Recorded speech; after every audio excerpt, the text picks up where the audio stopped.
Hello, I'm George Lewis. I want to talk with you for just a moment or two about the concepts of spiritual but not religious and mysticism. I was a mystic long before I had any idea of what that meant. I had been involved in a spiritual discipline that brought about a profound personal transformation, after which I was the same person, and yet somehow I was completely different. In that process, I discovered an inner connection that provided me a genuine experience of God that was far more than just an occasional feeling brought about by a spiritual song or a word said just right by a church leader. This was something I had longed for and searched for, but not found in any of the organized religions I had explored. This knowingness came as the effect of my intuition, instinct, and insights that resulted in my understanding this experience as being ultimate reality.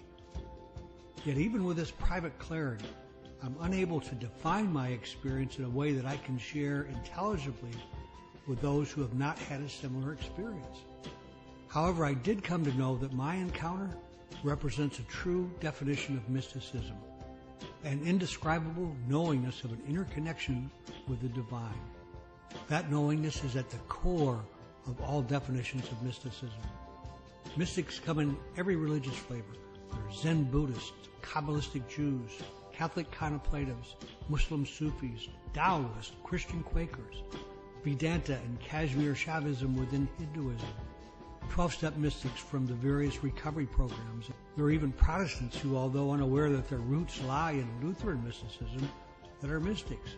After all, a mystic is still a mystic even when they're unaware of it, as I can well attest.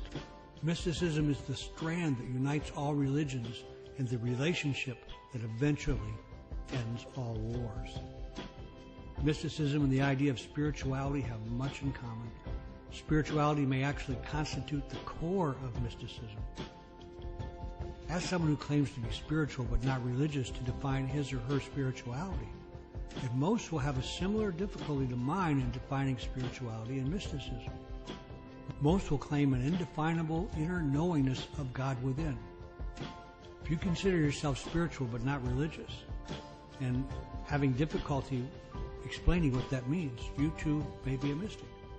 Finding out is well worth your time. When you do, you may actually uncover your spiritual purpose for being.